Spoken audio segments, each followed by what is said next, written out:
Alright guys, hi, I'm Colin Dawson and this is Alex Becker. We're from BRZn Fitness and today we're going to talk about calorie balance. And different eating strategies. So going into specifics of calorie balance and the very baseline of information that you need to know.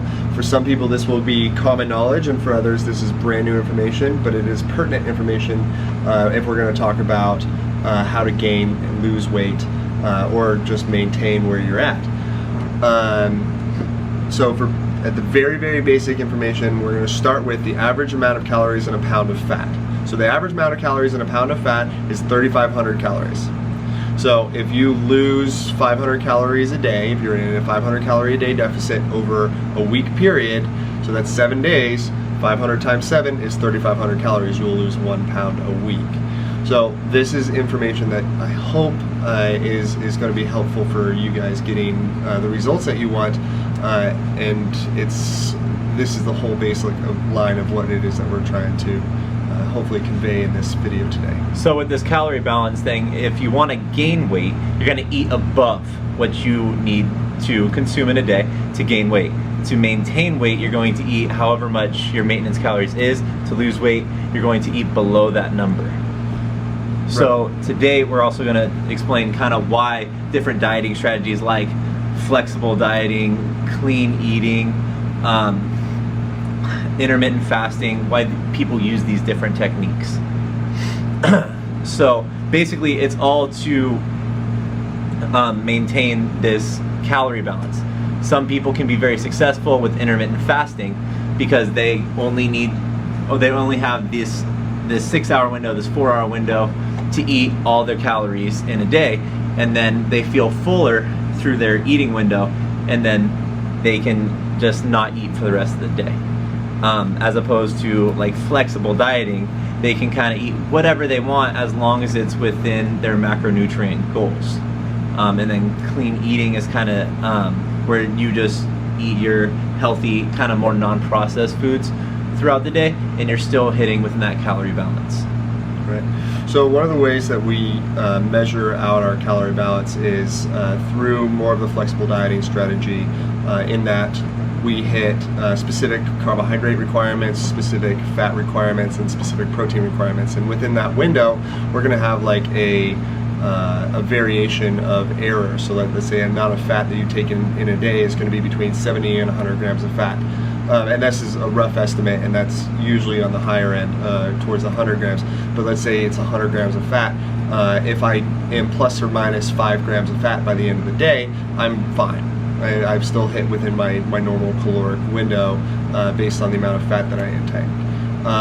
Carbohydrates would be maybe plus or minus 10, and proteins would be more plus or minus 10, depending on your baseline recommendation. So like for example, if we're trying to gain muscle, we're trying to gain weight, your protein might be more important to take in the 1.5 grams per kilogram, and there's some variation on actual like specifics of how we get to the recommendation of your protein intakes.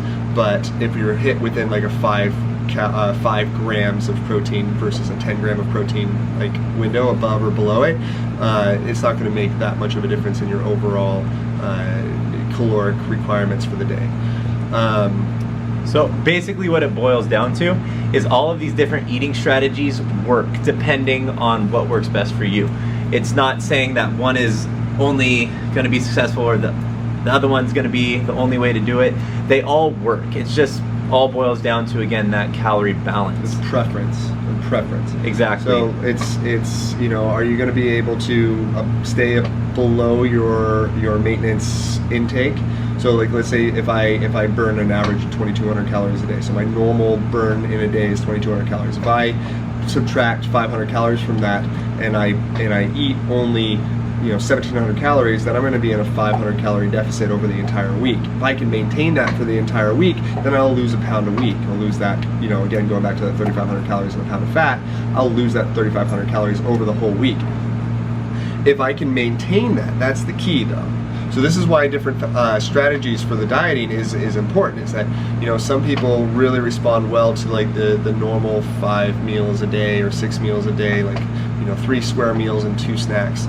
because it helps keep their blood sugar normal. Some people only eat once or twice a day, and they can go through work and be completely fine and functional with that, and they might fall into that intermittent fasting strategy, and that would work just fine for them. Some people are really holistic, and they really like to eat very clean and very well through, you know, all day long. They're going to probably do very well on the clean eating strategy, where they follow more of a recommended diet list or dietary list, and they would pick from the foods that they would need to eat.